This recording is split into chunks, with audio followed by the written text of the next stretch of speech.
Good morning students. Today we will discuss the application of trigonometry. इसमें हम पहले तो angle of elevation, we have to find the angle of elevation होता क्या है। तो नीचे से ये देखो हाइट हो गया, ये बेस हो गया, ये हाइपोटेन्यूज हो गया, एच आर आ जाए, एच वाई लिख दिया हाइपोटेन्यूज। तो बेस और हाइपोटेन्यूज के बीच में जो एंगल है that is called the angle of evolution elevation, ठीक है। और जो ऊपर से बाहरी तरफ की तरफ होगा जैसे ए बी और सी, तो ये वाला एंगल जो बाहर की तरफ होगा ये वाला एंगल, एंगल ऑफ डिप्रेशन। देखिए ये दोबारा मैं बता रहा हूँ, ये जैसे ये इसके बीच के angle that is called angle of elevation, ELEVATION elevation. और एंगल ऑफ डिप्रेशन ये जो ऊपर से होगा, जैसे ये नीचे कर दिया तो ये बाहरी तरफ का एंगल, ये हॉरिजॉन्टल जोन आ जाएगा। तो ये वाला जो एंगल बनेगा, अगर इसको हॉरिजॉन्टल मान लें तो ये वाला angle that is angle of depression, angle of DEPRESSION depression कहा जाएगा इसको। तो अब इसी के बेस पे हम क्वेश्चन करते हैं। Now the students first example first, page number 198। क्या स्टेटमेंट कह रहा है वो? A tower stand vertically on the ground, vertically ground पे स्टैंड किया हुआ है। From the point of the ground which is 15 metre away from the foot of, ठीक है, ये फुट यहाँ से 15 मीटर अवे है। द एंगल ऑफ एलिवेशन, मैंने अभी बताया एंगल ऑफ नीचे वाला होता है, of the top of the tower is found to be 60 degree. यानी टावर से ऊपर से देखा जाता है ये वाला एंगल 60 डिग्री हो गया, ठीक है। Find the height of the tower, we have to find the height. अब इसको कैसे करेंगे? मैंने आपको पिछले लेक्चर्स में बताया, पंडित बद्री प्रसाद हर हर बोले साइन कॉस टेन, टेन लगेगा P बाय B। हमारे पास P ये जो निकालना है परपेंडिकुलर, एंड B हमारे पास 15 है, तो इसको ऐसे भी लिख सकता हूँ A B और C। तो टेन इसको 60 डिग्री हो गया, 60 डिग्री है तो 60 डिग्री इक्वल्स टू P क्या है हमारे ये परपेंडिकुलर AB, एंड B क्या है हमारे पास 15 BC। तो ये इसका हो गया H बाय 15 आ गया। और टेन 60 क्या होता है? √3, आपको मैंने बताया, याद भी करवाया थी ये बातें सारी। H बाय 15, तो H की वैल्यू क्या आ जाएगी? 15√3। तो ये हाइट आ जाएगी इसकी, ये हमारे पास हाइट आ जाएगी। ये फर्स्ट क्वेश्चन इन मीटर्स, ठीक है, इसके यूनिट हमने लिखने हैं। तो we go for the next one students. Yes, second question है, an electrician has to repair an electric fault of a pole of height.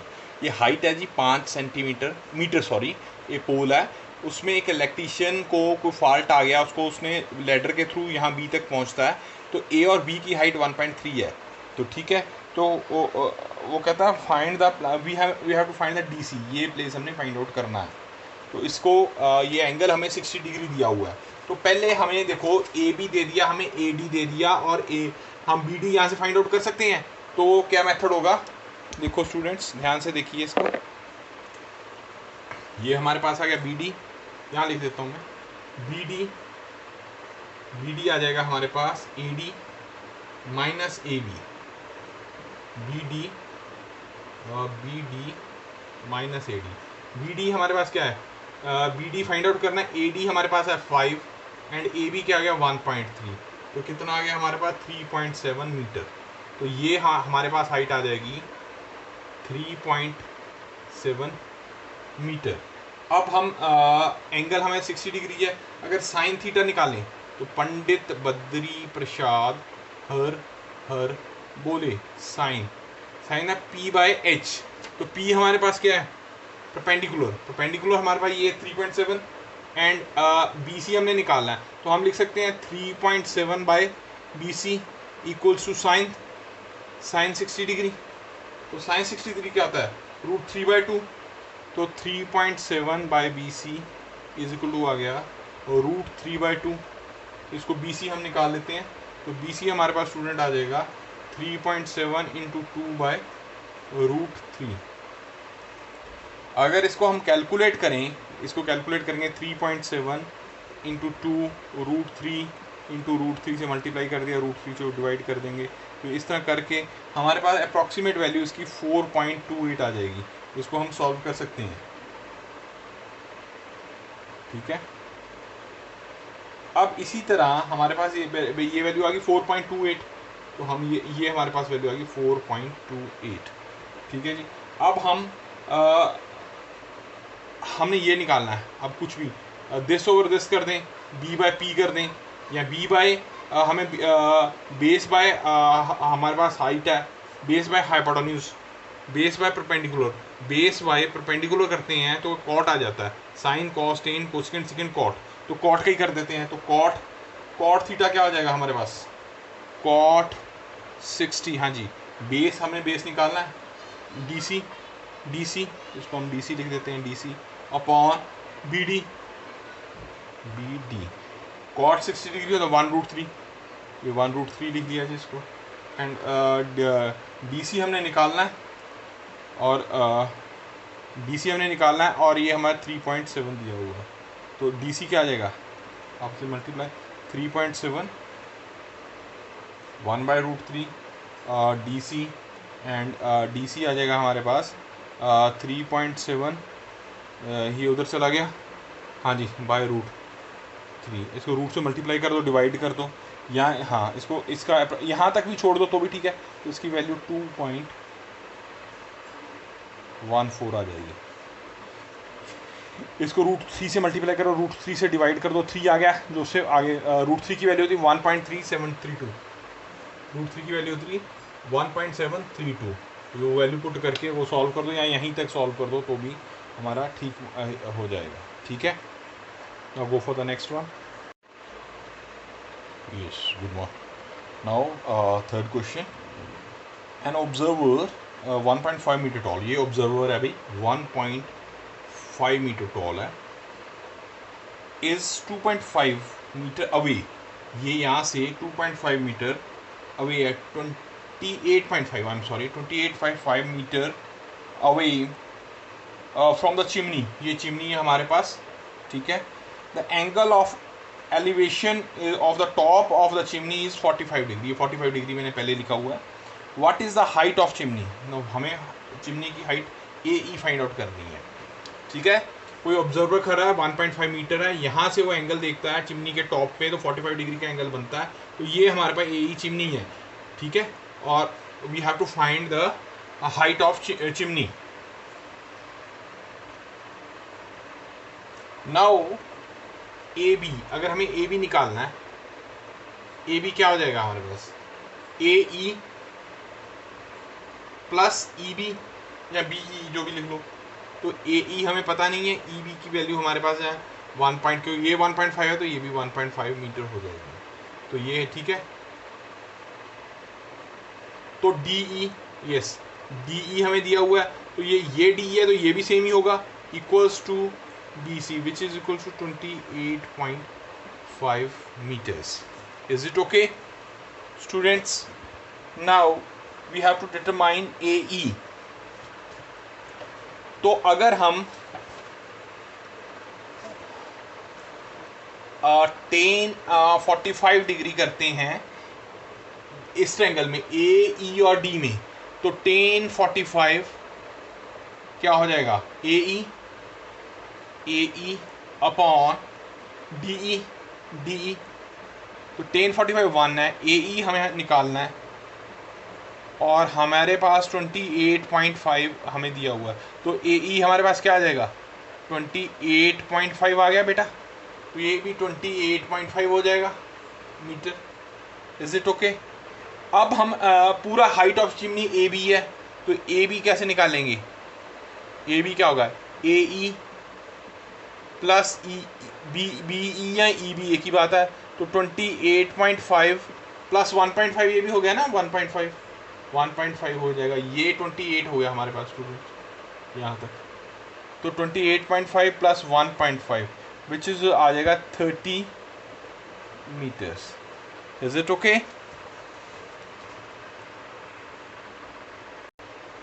Yes, now the very interesting question. वो कहता है एक बिल्डिंग है 10 मीटर टॉल, तो वो angle बनाती है यहाँ पे 30 डिग्री, और एक उसके ऊपर एक फ्लैग है, वो फ्लैग के टॉप से वो 45 डिग्री का एक एंगल बनाती है। ठीक है, तो क्या कहता है, हाँ, B D is the distance of point A P. हाँ, find the length of flag, ये वाली लेंथ, हमें ये वाली लेंथ फाइंड आउट करनी है। कैसे करेंगे? क्वेश्चन को दोबारा समझिए। क्या मैं दोबारा बना के दिखाऊं आपको? दैट वाज अ वेरी, दोबारा से बताता हूँ और क्लेरिफाई आएगा। एक बिल्डिंग है स्टूडेंट्स, ये बिल्डिंग है जिसकी हाइट हमारे पास 10 मीटर है, तो ये एंगल बनाती है यहाँ पे 30 डिग्री का। Is it okay? इसके ऊपर एक फ्लैग लगा हुआ है, ऐसे इस तरह का फ्लैग है, तो फ्लैग के टॉप से वो जो वहीं पे एक एंगल बनता है, दैट इज 45 डिग्री का। तो कहता है ये, इसको मैं नेमिंग दे देता हूँ ए बी डी, एंड इसको हम पी की नेमिंग कर देते हैं। तो डी पी की हाइट आप हमें बताइए, वो कहता है।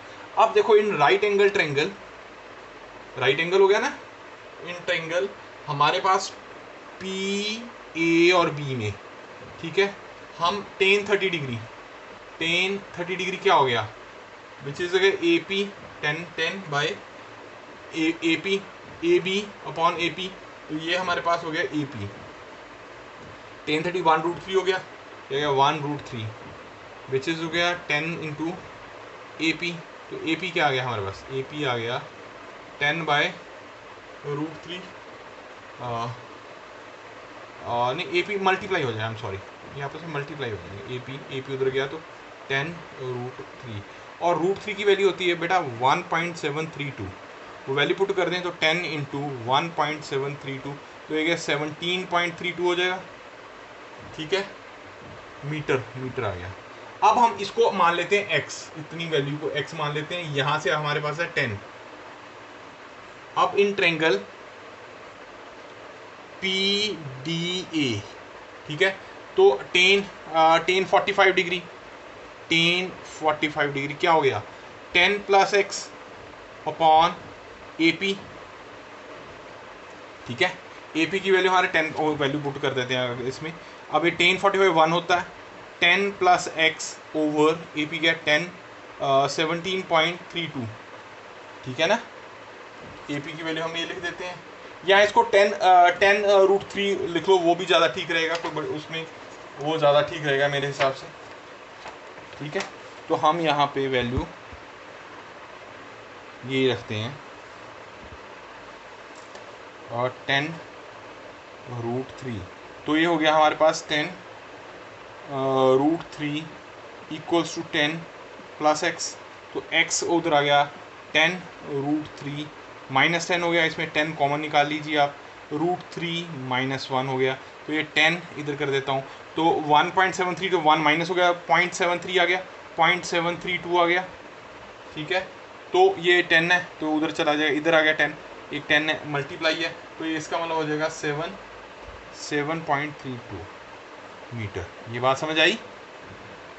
देखो, अगर नहीं आई तो मैं इसको करके, कई बच्चों को नहीं पता चला, 10 है, ये आ गया 0.732 है, तो इसमें 1 1 2 3 लिख दिया, 10 10 से कैंसिल हो गया, तो 2 zeros आ गया, 2 0, तो 7.32 मीटर आ जाएगा। तो इस तरह ये हमारा आंसर स्टूडेंट्स आ गया। Now the sixth question, fifth one. Now the fifth one. The shadow of the tower standing on the level ground is found to be 40 meter longer when the sun altitude is 30 degree. Then when it is 60 degree, find the height of the tower. Okay, ये हमारे पास को tower है, ये 60 degree हो जाता है यहाँ पे, तो हमें, एंड अगर इसको 40 डिग्री आगे बढ़ाया जाए, 40 मीटर सॉरी, तो 40 मीटर, तो ये हमारे पास 30 डिग्री का एंगल बना देता है। तो हमें ये नहीं पता, ये हम इसको मान लेते हैं x, यहाँ तक 40 है, इसको h मान लें, हाइट हमने क्या कहता है, when it is find the height of the tower, हमने हाइट फाइंड आउट करनी है।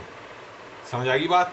वो पहला कहता है कि यहाँ 60 डिग्री का एंगल बना रहा है, और अगर इसी को आगे 40 मीटर तक आगे जाया जाए तो वो 30 डिग्री का एंगल सन का हो जाता है। तो हाइट जो इसकी शेडो पड़ रही है, तो ये हमारे पास हाइट हम ऑफ अ टावर हमने फाइंड आउट करनी है। पहले इसको नेमिंग कर देते हैं ए बी सी और D.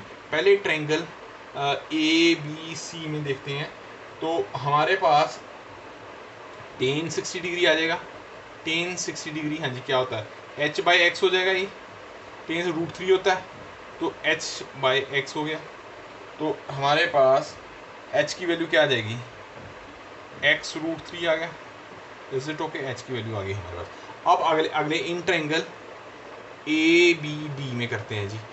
H by 40 plus x हो जाएगा, ये 40 प्लस एक्स, तो टेन 30 डिग्री हो जाएगा। टेन 30 क्या हो गया, 1√3। एच आ गया 40 प्लस एक्स इक्वल्स टू 1√3, 1√3। तो ठीक है जी, इज इट ओके?